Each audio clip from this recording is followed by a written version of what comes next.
La grandeza de los hombres muchas veces solo se mide con hechos que perduran para siempre. Sin embargo, hay hombres y mujeres que desde el anonimato cada día hacen grandes proezas que también merecen ser valoradas. De lo ordinario a lo extraordinario, experiencias transformadas para un legado eterno. Honoris causa, mucho más que un reconocimiento.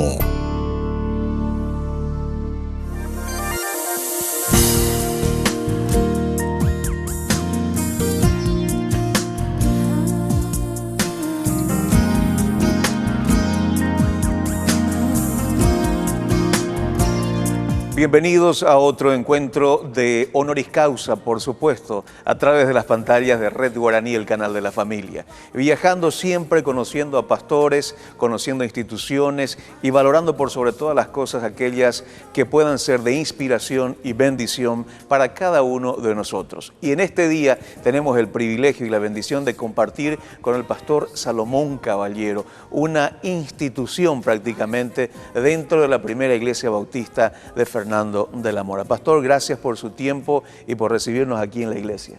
Para mí es un privilegio, Darío. Me siento gratificado de poder compartir algo de mi vida y espero que sea de bendición para otras personas. Háblenos un poco, pastor, de los inicios del trabajo pastoral, tanto aquí en la iglesia y fundamentalmente si arrancamos con el llamado, porque eso es algo muy importante en la vida de un pastor. Estoy de acuerdo en que el llamado es fundamental, porque eso va a marcar el rumbo, el sendero de la vida del pastor por toda su vida, valga la redundancia, porque cuando no hay llamado se presentan obstáculos, dificultades que pueden perturbar, pueden dañar, pueden frustrar la actividad pastoral. Cuando hay llamado, el negocio es firme. Como decía David, en los valles oscuros uno siente la vara y el cayado del pastor de pastores.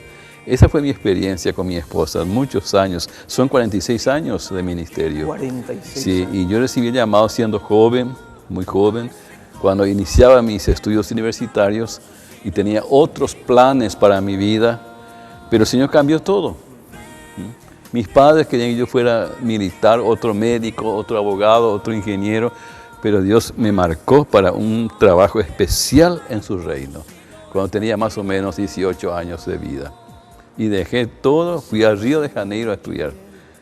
Con muchas... Sí, de aquí de Asunción fue de Asunción fui a Río. Primera vez que salí de mi país, no conociendo el idioma portugués. Ajá. Fue un viaje por fe, así como Abraham. Un lugar que yo no conocía, con temor y temblor, pero había en mí, lo digo con sinceridad, un fuego interior que era mi llamamiento. Y con ese entusiasmo juvenil, basado en un llamamiento profundo, emprendí esa aventura y fui hasta allá. Después, su historia, ¿cómo es que se desarrolla a nivel pastoral, eclesiástico? Vino al país, regresó, ¿qué iglesias estuvo pastoreando? Y ese otro aspecto que tengo que compartir. Siendo joven, con muy poca experiencia en el pastorado, fui invitado por una iglesia ya toda formada, antigua, donde estuvo un pastor de primer nivel, el pastor Edgar Ramírez.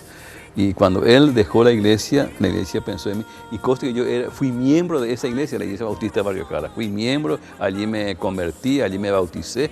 Y imagínense, en lugar donde yo fui hijo, donde estuvo un gran pastor, el Señor me coloca. Estuve 6 años. Qué desafío para usted, sí, ¿verdad? De estar detrás del antiguo pastor suyo también. Verdad, sí, fue un desafío tremendo, muy grande fue. ¿Cuántos años estuvo ahí trabajando? 6 años. 6 años. Estuve 6 años. Y de ahí vino aquí a Fernando de la Mora. Y yo luego dejé la iglesia allí para un trabajo misionero. Yo era misionero itinerante de la Junta de Misiones de la iglesia, en la Convención Bautista. Y estando en el trabajo misionero itinerante, la iglesia de Fernando pensó en mí. Me buscó, me llamó. Después de un tiempo de oración, aceptamos el desafío con mi esposa. Nosotros siempre estamos juntos, en todo sentido. Pues ella también fue llamada.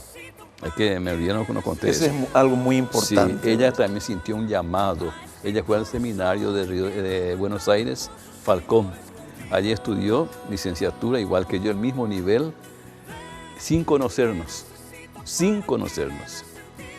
En el primer año de vacaciones que ella vino al Paraguay, yo también, primer año, nos conocimos casualmente. El Señor hizo que nos conociéramos y ahí comenzó el romance. Como dos estudiantes. Como estudiantes, sí. 4 años de noviazgo, porque mientras estudiábamos éramos novios. Fue una linda historia. Algo muy interesante, pastor, y necesitamos resaltar un poco, es que para la labor pastoral ambas personas deben ser llamadas. Así mismo. Es fundamental, Darío. Si tu esposa o tu cónyuge no siente ese llamado, hay problemas. Por más que sea una buena persona, por más que tenga otras virtudes, pero si no sintió ese llamado igual que vos, las cosas no funcionan. Y ella es más que brazo derecho, más que ayuda idónea. Es parte de mi vida en este ministerio. Ahora bien, pastor, su llegada aquí a Fernando de la Mora, la primera iglesia bautista de Fernando de la Mora, ¿cómo se dio? ¿Qué pasos se tuvo que dar para que pudieran tener a Salomón Caballero y su esposa aquí en la iglesia? Bueno, a mí me visitaron algunos diáconos de la iglesia para hablarme sobre esa posibilidad. Y que la iglesia estaba orando, buscando un siervo, un pastor, porque estaba sin pastor en la iglesia. Y me visitaron en mi casa allá en Sajonia. Yo vivía en Sajonia. Y en ese interín era miembro de la iglesia bautista de Sajonia. Ajá. Estaba ahí como miembro. Y fueron a visitarnos y interesante que brevemente quiero contarte algo. Cuando nos hablaron de esta iglesia, yo conocía el lugar, conocía la situación. El pastor Elías Franz era mi amigo, el que fue pastor aquí, fundador. No me atraía la iglesia hablando humanamente, no me atraía. El lugar, el ambiente, el barrio, completamente yo no sentía nada. Pero yo tengo una, no sé si llamarlo, una forma de actuar como creyente, como pastor, ¿verdad? De que nunca digo no así de golpe. Siempre quiero orar, ver qué el Señor tiene para mí, después decir sí o no. Y cuando me hablaron, yo hice eso, o sea, hablé de eso. Yo quiero orar, quiero saber, quiero conocer la voluntad de Dios. Interesante, hermano, que esto no es exageración. En 15, 20 días nos enamoramos aquí de la iglesia. Solamente en 15 días Dios cambió. Ponele 20 días. De repente ya nos preocupamos por la iglesia, estaba sin pastor, ya oramos por la iglesia, ya veníamos a hacer una pasadita mirando el lugar. La iglesia era chiquitita, estaba sobre esta calle, era una iglesia pequeña, apenas entraba 100, 120 personas. En la casa pastoral estaba lleno de yuyos, estaba un poquito abandonada. Pero comenzó a nacer un amor tan fuerte en nosotros que dijimos sí. Y comenzó el romance. Comenzó el romance. Sí. ¿Y ese romance por cuántos años aproximadamente se llevó? Mi relación con la iglesia tiene 2 etapas. 2 etapas. Una etapa de 17 años. Y salí, como te estaba diciendo, comentando, por 5 años y tuve también el privilegio de pastorear la iglesia bautista de Villamoro, una iglesia, una gran iglesia también, con grandes siervos que pasaron por esa iglesia. Estuve 5 años. Y el Señor iba moviendo la pieza, digamos, las piezas de mi vida. Me dijo, hasta aquí me dijo 5 años. Interesante que yo salí de la iglesia y no tenía todavía un rumbo fijo.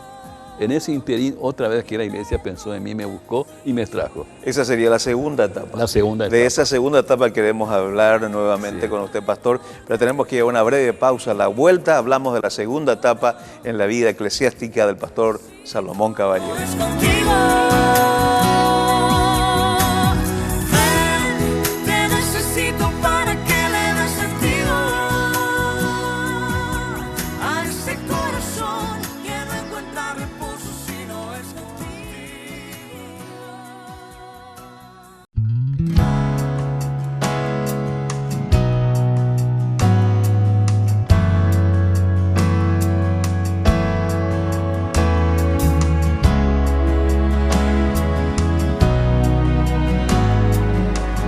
Seguimos aquí conversando con el pastor Salomón Caballero, pastor de la primera iglesia bautista de Fernando de la Mora. Digo pastor porque de corazón todavía lo sigue siendo. Después vamos a explicar este término técnico, decimos, en cuestión. Ahora bien, esta segunda etapa aquí en la iglesia. ¿Por cuántos años fue pastor? 34 años. 34. Casi 35. 17 primero, una pausa, un lapso de 5 años en la iglesia de Villamorra, lo vuelven a llamar aquí y aquí ya por 34, el doble que el primero. El doble, justamente el doble, sí, así es. Y bueno, yo digo me llamaron, pero quien define eso es el Señor. El pastor con libertad tiene que decir sí o no a una invitación y también la iglesia tiene que ser guiada también por el Señor para hacer una invitación a una persona. No existe una autoridad que coloca a los pastores, sino que es una, ¿cómo se diría? Un contrato, digamos, un acuerdo entre la persona a quien se invita y la iglesia. Las experiencias que usted recuerda aquí en estos 34 años, tal vez sea casi imposible resumir esto, pero aquellas experiencias de volver a esta segunda etapa en la iglesia.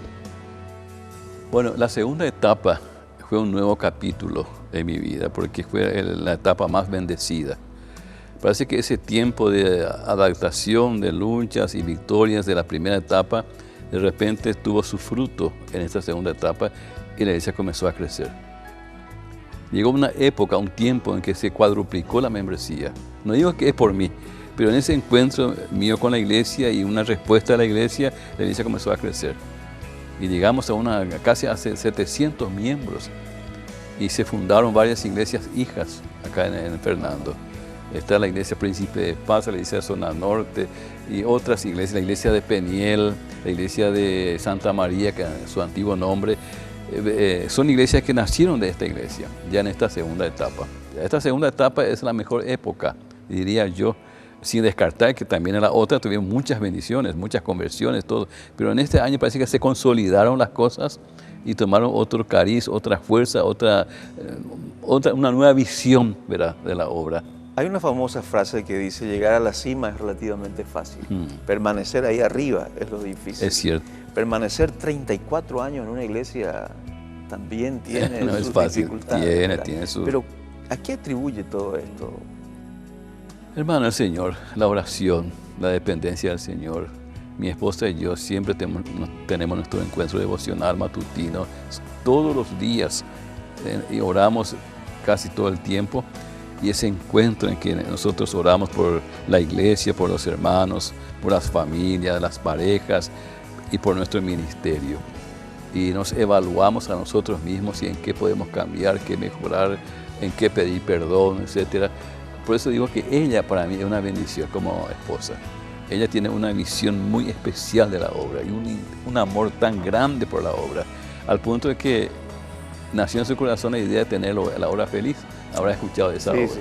Y esta obra está penetrando en la comunidad, en hogares donde nunca entró el Evangelio, ni se abrieron para el Evangelio, ahora se está entrando a través de los niños. Y fue una visión que ella tuvo y que ella con pasión, con corazón ardiente, ella encaró esto y tiene un equipo maravilloso con ella que está trabajando.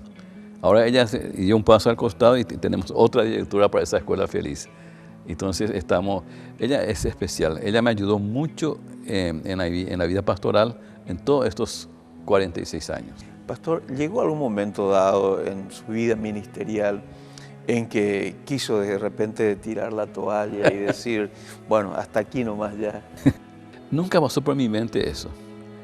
Tuve etapas así de desánimo, de cansancio, de estrés, un poquito de dolor a veces, pero dejar el ministerio nunca pasó por mi mente, porque para mí el llamamiento es fundamental. Yo fui llamado y yo siento con claridad. Y te digo más, mi llamamiento no fue para prepararme más, no.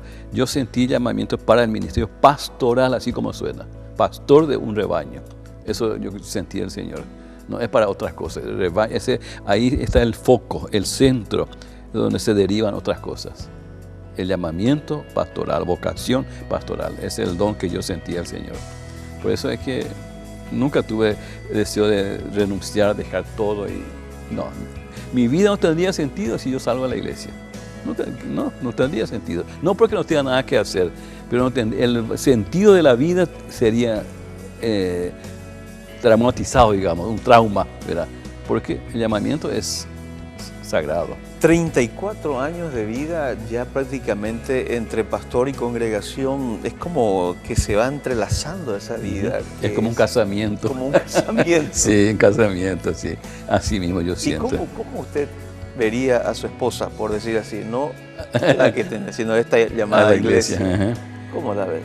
¿Cómo la veo ahora? Sí. ¿Cómo te dije, Darío? Una iglesia preciosa es. Una iglesia muy tierna, generosa. Una iglesia muy abierta, amante de la palabra, muy celosa por la sana doctrina. Tiene sus defectos, tiene sus limitaciones como familia humana, ¿verdad? Pero tiene muchas virtudes. Por eso está creciendo, está fortaleciendo.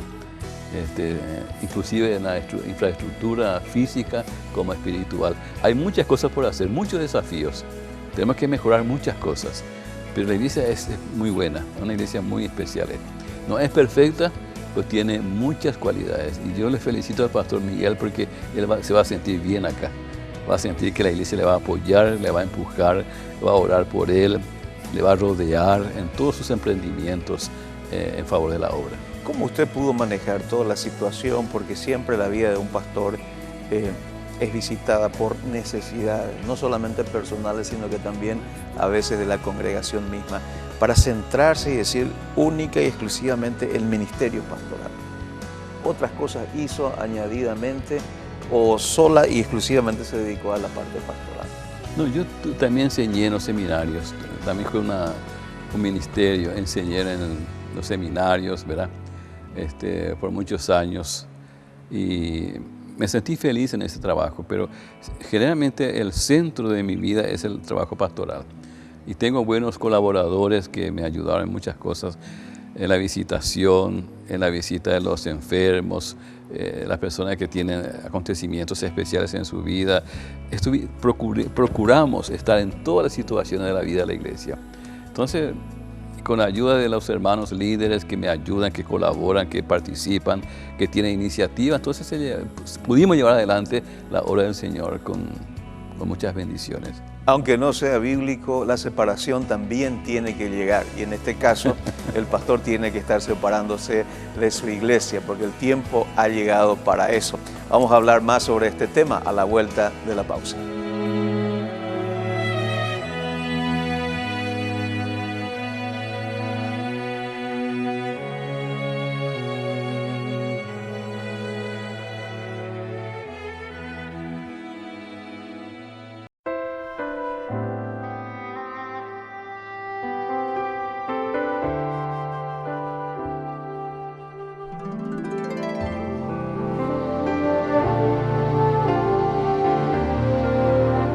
El pastor Salomón Caballero para mí es mi esposo en primer lugar, mi compañero, mi amigo, mi compañero en el ministerio pastoral, trabajamos juntos.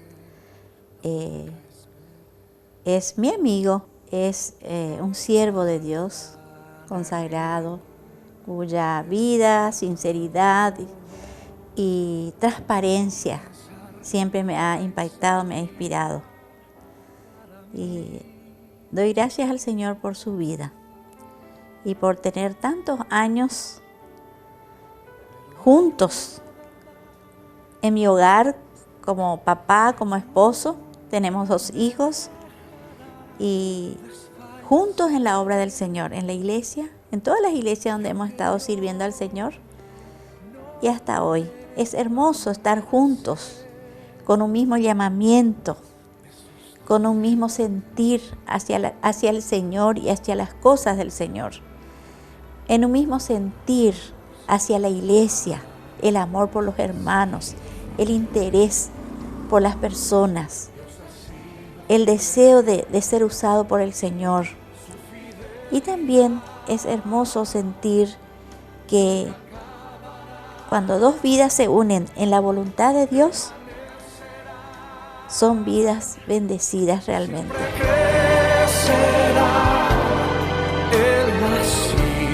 Toca la retirada, es lo que siente el pastor Salomón y su señora esposa, y de parte de Dios tienen que decir hasta aquí. ¿Es así, pastor? Así es el tiempo de Dios. Él marcó este tiempo. no fuimos nosotros, pero Él puso en nosotros el deseo, el interés y el sentir que llegó la hora de dar un paso al costado. Ahora, esta experiencia, ¿cómo usted la está viviendo con su señora esposa? Porque dejar una familia, dejar toda esta institución, me imagino que no ha de ser fácil. No es fácil, no es fácil. Pero el Señor nos da fuerza y también tenemos gratitud por todo lo que Él nos está dando hasta ahora. Es impresionante cómo se abren puertas, cómo recibimos ayuda para esta mudanza también. Así que no es fácil. El encajar a la nueva vida tiene un proceso. Es como un divorcio. Un poco diferente, ¿verdad? Porque el divorcio de un matrimonio es un trauma, es una herida. Pero en este caso no produce herida. Produce, no sé cómo llamarlo, un tiempo de adaptación, de cambio, ¿verdad? Para que las cosas vayan tomando su cauce normal, ¿verdad? Pastor, una pregunta, porque me imagino que ha de haber un poco de celo ministerial también. Yo esto que formé por la gracia y misericordia de Dios, ahora viene un pastor joven. ¿Cómo trabaja todas esas situaciones un pastor de experiencia para poder entregar así tranquilamente a un pastor joven? ¿Sabes, hermano? Es que no me considero una persona súper... No, yo no tengo celo. Yo me siento feliz con el pastor Miguel. Y en estos días cuando estuve en la Encarnación, me llegaban noticias de los domingos, los cultos, y me sentía feliz. Había conversiones, había entusiasmo, y me sentí feliz porque yo amo la iglesia. Y voy a seguir amando, ¿verdad? No tengo celo. No tengo problema de relacionamiento, no sé, me siento bien en ese aspecto. ¿Sabe por qué? Porque es el tiempo de Dios. Dios quiso así. Él preparó este tiempo. Así que Él nos preparó también a nosotros para aceptar esto como una dádiva, un don de Dios. 34 años es toda una vida, pastor. Toda una vida. Quiero que usted en estos últimos minutos que nos quedan pueda hablarle a los pastores y a las iglesias que hoy nos están viendo y compartiendo también con nosotros. ¿Qué debe hacer un pastor para permanecer tanto tiempo y lograr ese entretejimiento iglesia-pastor? ¿Y qué es lo que la iglesia debe también tener en cuenta para acompañar a la familia pastoral? Yo le sugiero o llamo a los pastores, colegas más jóvenes, que hagan una evaluación de su llamamiento pastoral, que comiencen a evaluar cómo están en la relación llamamiento y tiempo de vida que está dedicando a la iglesia. Si realmente hay un llamamiento profundo, hay que evaluarlo y encenderlo de vez en cuando, cada vez más, para que haya una profundidad, una firmeza en el trabajo pastoral, porque hay luchas. Otra cosa es cultivar esa relación con la iglesia, esa relación pastoral, de pastor-rebaño, ese contacto con la iglesia. Estar con los miembros en sus momentos críticos, sus momentos felices, sus momentos de logros, de pérdidas, estar siempre al lado de sus ovejas. Y la vida devocional del pastor es importante, hermano, su vida devocional, su vida de oración. Que él con su esposa oren siempre, oren por la iglesia, oren por la gente y traten de cultivar un gran amor por la congregación. Porque hay hermanos que son difíciles de ser amados. Lo tenemos que amarles, sí, en serio. Sí. Y otros que son tan fáciles que vos le amás al verle, pero otros son difíciles. Entonces tenemos que amarle. Amar a la gente, a la congregación, así como un todo, totalmente, porque todos estamos en la iglesia, ¿verdad? Amar ese rebaño es un secreto. El amor cubre multitud de pecados, dice. El amor es saludable en la vida de la iglesia. En estos últimos minutos, ya prácticamente 1 minuto y medio que nos queda, pastor, ¿qué le diría usted a su esposa si la tuviera aquí enfrente, después de estar más de 46 años en la vida pastoral? Ella sabe lo que yo pienso de ella. Yo la valoro mucho, como esposa, como ayuda idónea, como compañera, amiga. Y hemos pasado momentos maravillosos juntos. A veces hemos llorado juntos, nos hemos gozado juntos. Ella es una mujer muy especial. No digo que habrá muchas como ella, pero para mí ella es muy especial como esposa, como compañera, como amiga. Yo doy gracias a Dios por la vida de ella. La mezquino y quiero que ella se sienta bien también conmigo y que esta tal vez la última etapa de nuestra vida, ¿verdad? estamos en la tercera edad, sea una etapa llena de experiencias hermosas juntos y que juntos alcancemos la vejez, si Dios permite, porque no me siento viejo todavía, alcancemos la vejez y compartir siempre la vida juntos hasta el final, es lo que más pido. Yo doy gracias a Dios por ella, es una gran mujer, una gran madre también. Muchísimas gracias, pastor. Una vida bien vivida es lo que ha compartido con nosotros en estos minutos a través de Honoris Causa. Mis amigos, un ejemplo a seguir para todos los siervos de Dios y para todas las congregaciones también. Un ejemplo de vida e inspiración, el pastor Salomón el Caballero. Será hasta una próxima entrega, por supuesto, a través de Red Guaraní en Honoris Causa. Será